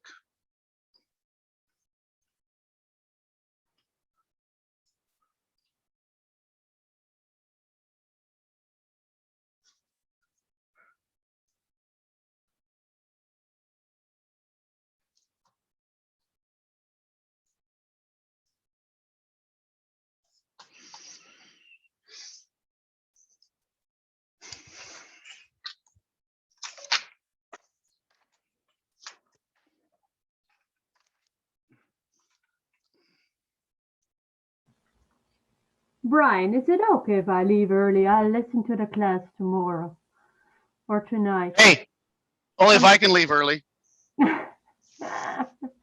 Something came up. No, that's fine. Like we've done the bulk of the lesson, right? The only thing we're gonna do, just here, I'll just show you, just so you see. All we were gonna do is, I was gonna show them the tangram stuff and the mirror stuff. I mean, we're gonna finish early today as it was anyway, so it's not a big deal. So Okay, I'll listen to the recording then. have a good one, or whenever you have to go. Sorry. Yeah. Hey, Oh, did you want to say something? No, I'm good. Okay.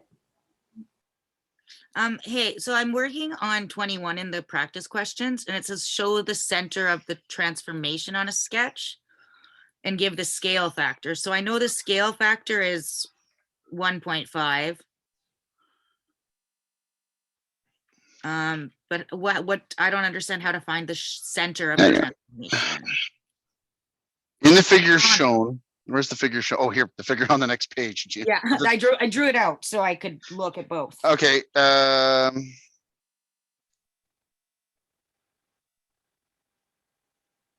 So it's 1.5 is the scale factor, correct? We're doing A. Sorry, maybe I should pay attention. G, what are we doing? DEF and GHI. No, it's an enlargement. So how much bigger? Yeah, 1.5 is what it's getting. Yep, that's all it has. Okay. And then it asks, show the center of the transformation on a sketch. Well, you can't really show that. What it is they really want you to redraw them out on different pages. Just do this. Don't worry about the around the center. Oh, just talk about the scale factor. That's the easiest way to do it. Yeah, Okay. just do scale factor. That's fine. Okay, because I just wasn't sure what that No, meant. by the no, center. it's really what you're supposed to do is you're supposed to take those and redraw them out on graph paper and do a whole bunch of sketching. But we're not getting into that because that's not as of importance, right? Okay. Okay, thank you. You're welcome.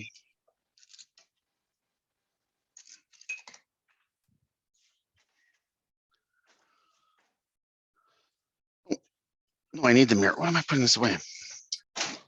Need that.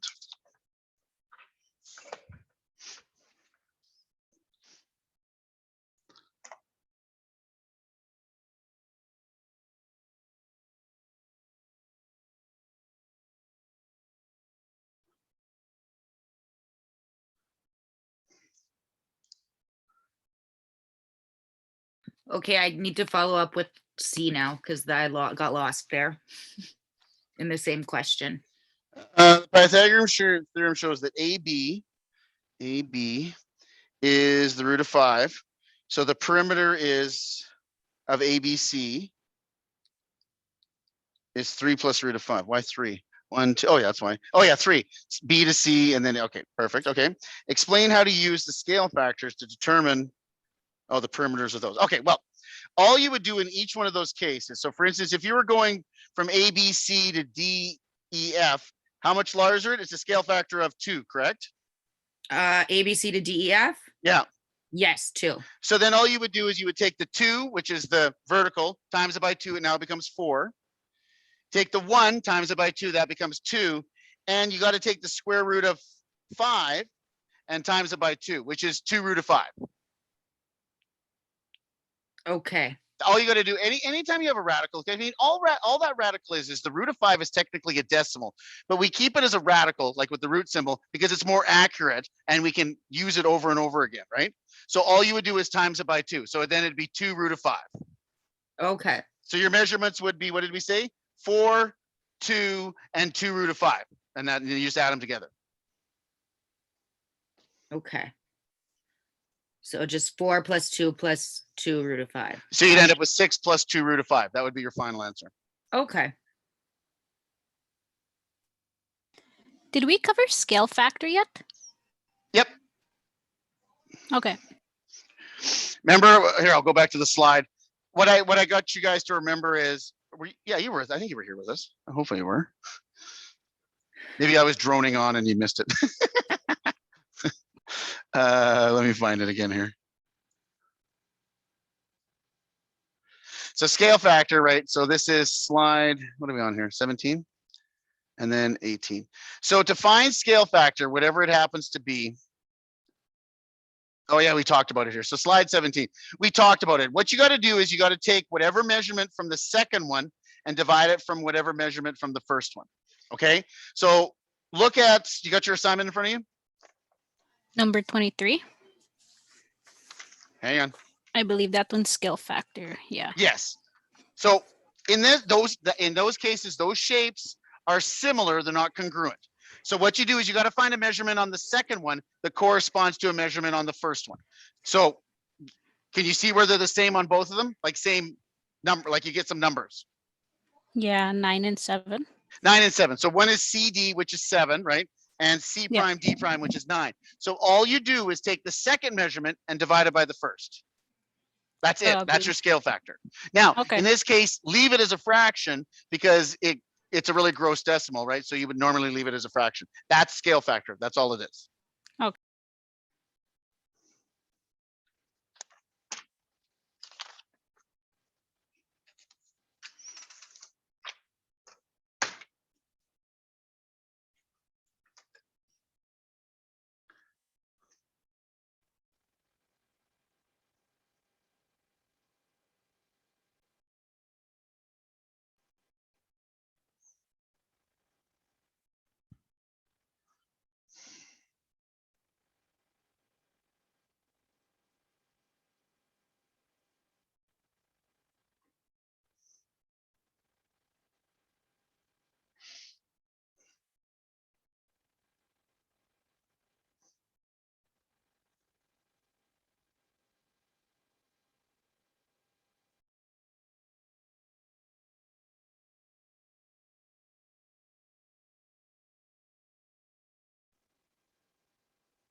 Okay, I'm kind of stuck on this E on the same question now. Explain how the scale factor is related to the area. And I don't get it. This is what I was talking about before. Like, here, let me throw it up on a smart board. I'll show you. There's kind of some neat stuff when it comes to area and Because volume. I figured out all of the areas and it's 1, 4, and 9. Hang on here. but I don't. You can get rid of that. Delete. Okay. So when it comes to any shape, so for instance, let me just throw something up on the board here. You can see my smart board, right? Yep. Okay.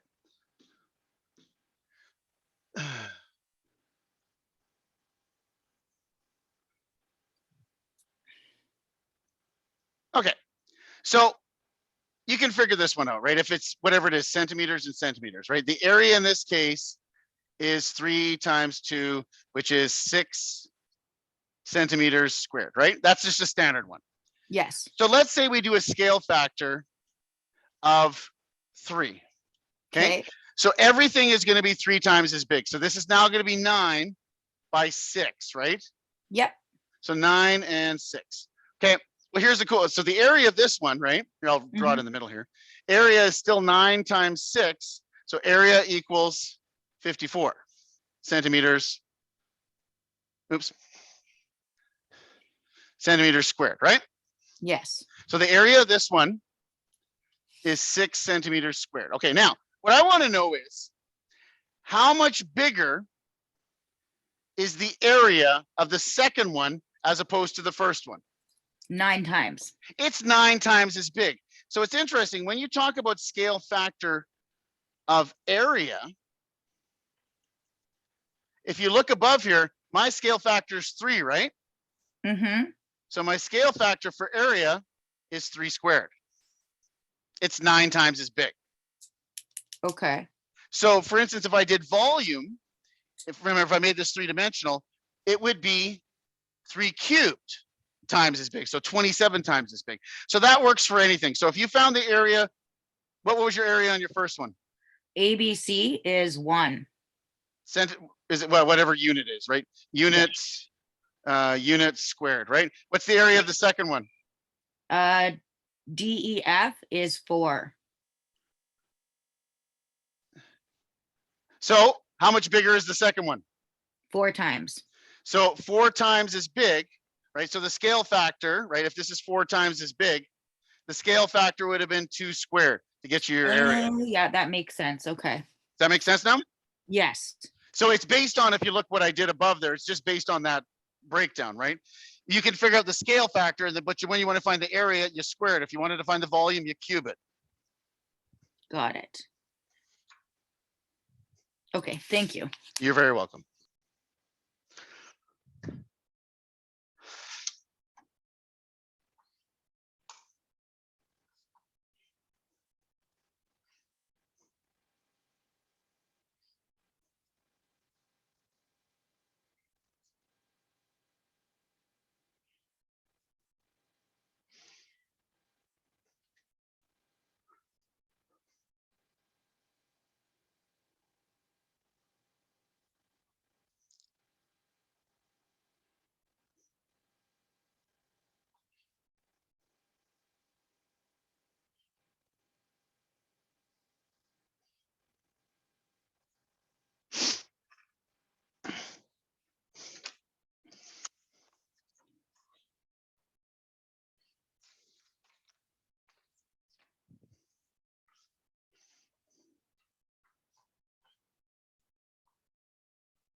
Can you explain how to do number 19?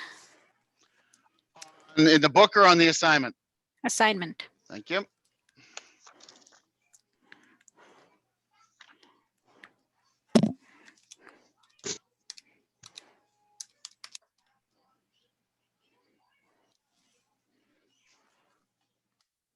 Okay. So the price is 241 per meter, but the copper is in centimeters, correct? Yep. you- Final answer. I did it, but I'm not sure if my final answer is right. $8.63. Double check your rounding someplace. It's close. Okay, I Okay, probably rounded wrong somewhere. You don't round until the end. You never do any rounding until the last final calculation. Okay.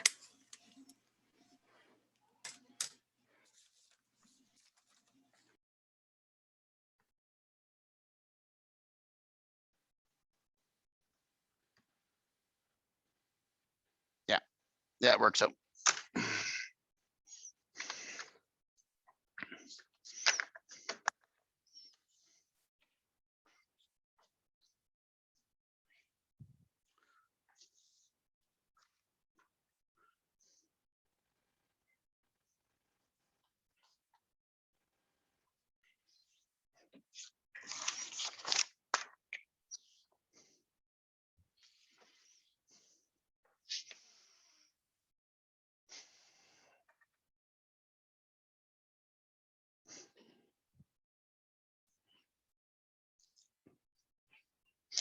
In about 4 minutes, we'll just go over the last little things that I want to go over tonight.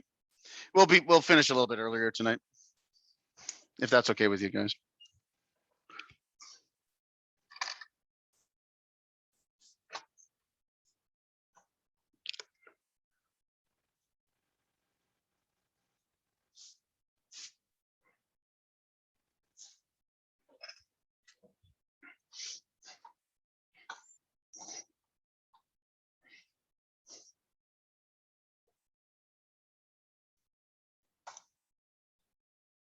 Can I ask another question, please, about problem set 11.2? And Lacey, you don't have to ask if you can ask a question. You can ask anytime you want. I just don't want to interrupt in case you're doing something. No, I'm just sitting here Making craft going over dinner in your questions. coffee maker. Who No, knows? no. What'd you say, 11.2? Yeah, question 1. I just want to check my lines of symmetry for one of the questions. Which one? D. It's got like 2, 3. Hang on. So you can do all the points, right? So 1, 2, 3. That would be all the points, right? Mhm. And then you could put it in between that one, from left to right, right in the center. Oh, and then you can put it that one, or that one. So that's another 3. So hang on a sec. What did I say? Point to point, 1, 2, 3 for point to point, and then in betweens. I got 6. 6. Okay. I think that, yeah, 6. Okay. Thank you. I think You're that's welcome. what I got. I'm just making sure I did it correctly. Well, the easiest way is like when you draw it, just take a ruler and just start drawing your lines of symmetry until you match everything up. Or like I said, if you can see in the picture, these mirrors work really well, but if you don't have one, it just doesn't work as well, right? Exactly. Yeah. Thank you. You're welcome. So going back to I just did my recalculations. It's $8.66. That is for 19. Am I supposed to say that's right or wrong or what? I guess so. How about this? It's not wrong. Okay. I can't really tell you if it's right. Come on. Yeah, you're fine. You got it. It's fine. Yeah, you have to show all the work anyways, right? Yeah. And what happens too, like normally when you do stuff like that, and you'll know as a teacher, if a kid is doing that and they, let's just say had some wrong number, but they carry it through correctly, it's called a carry through error. And you can actually give them the most of the marks for that. It was just a minor infraction on addition, subtraction, multiplication, or division. So.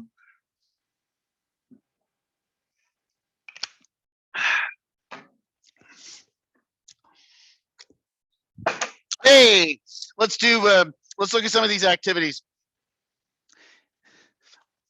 So a couple of things here. You see them on the main page here. Tangrams are really useful.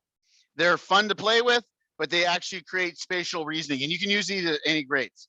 So what I've given you is on the main page, you can see here, if we go to blank tangram, There's one, it's 7 pieces. That's a standard tangram. You could cut it out. You could have these pre-done. You could laminate them. You can get plastic ones. There's lots and lots of different ones. Okay. And what you do with those is you can use them to create pictures. Now, the easy ones are to start with is you give them like this side one. I know everything's sideways here. Oh, hang on, rotate it, I guess. That would help. These ones here, if you notice like this fox here at the beginning, here, let me zoom in here. This fox here, it shows all the different pieces of tangrams, right? So you get them to create that first off. Then what happens is you can give them tangrams like this fox underneath here. If you notice, there's no lines on it, right? Other than those lines, but there's no pieces to break apart the tangram. So it makes it quite a bit more difficult to do. So again, levels, right? This one is for entry level for kids. This one's a little bit harder. And you can see all the different, and there are thousands and thousands and thousands of tangrams, right? So if you want, if you go to this interactive website, and I'll show it to you. So this is if you didn't have tangrams or you're doing remote learning. So here's all your tangrams at the bottom, and you can pick whatever shape you want, right? So should we make the house? Let's make the house. Okay. So, and you can put them, and you got to be careful with these because they rotate all over the place. So I want one of those. I think I want this one here. Nope, got to spin this around the other way. It's tricky with a mouse, it's kind of finicky. Okay, so then there's that piece there. And then your small triangles here, right? You get the idea, right? You can do it however you want. And there's lots and lots of variations. So this is something you could have like in your classroom. When the kids walk in during the day, you could have a new picture up on the wall, and then they have tangrams sitting at their desk, and they could take time while their class is getting going or people are getting organized. You could get them to break it down and create the image and see how fast they can do it. So it's quite cool, that one. Tangrams are absolutely amazing. And then what happens is you get the kids who, you could get them, hey, create your own tangram and see what they come up with.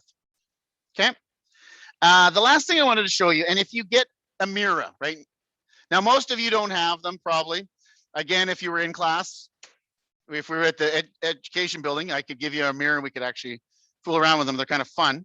So this one is, please find one of these at school if you can find one. And that's what a Mira looks like, if you can't remember what it looks like, right? They're see-through, but they're red color and they're called Mira.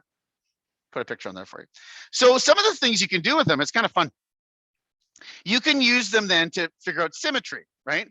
So some of the questions here, what you would do is you would put your mirror along the dotted line and you would see if the reflection perfectly lines up, right? So then this little activity, the first part is yes or no, those are reflections. Second part is draw the line of symmetry. And then the third part is put your mirror along there and draw the other part of it. So you can build upon the different skills with lines of symmetry and mirrors.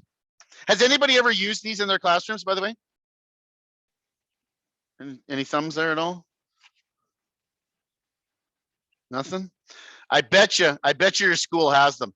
They're probably in pristine condition in a plastic bag someplace because they've never been used. They are lots and lots of fun to use. I would recommend you dig them out in your classroom. So that was symmetry 1. Symmetry 2, I've given you more here. So tell whether the dotted line is symmetrical. Again, you would put it on there and check your image. And I mean, some of these are really easy to see that they're not symmetrical, right? Like A is not symmetrical, right? H is not symmetrical. F is not symmetrical, but with the mirrors, it really makes it easy to see the lines of symmetry. And then this is always a fun one. This is a very old picture. And what it is, look at how old the picture is, right? You put the mirror on here and it actually, you can draw whatever hat you want on this person, right? Either any of these hats, chef's hats, firemen's, right? Anything like that. But you can actually use the mirror. So it makes it a little creative thing when you're doing it. So if you get a chance and you have one at your school, print one of these off and take a little run through it. It's kind of fun. Okay. What are we on here? Sorry, day. Sorry, I just lost my day here. So those are the things I wanted to show you: the Tangram website and the mirrors. Again, if you can make teaching creative for your students, I know it's hard when it's all remote learning, but if you can make it creative to teach them, they're going to absorb so much more information. So, okay, that is it for today. I know we're finishing early, so I will stick around for a bit here if you have some questions about the assignment. But hang on a sec. Let me just stop the recording right away. Give me a sec here. Stop share here, and let me stop the recording.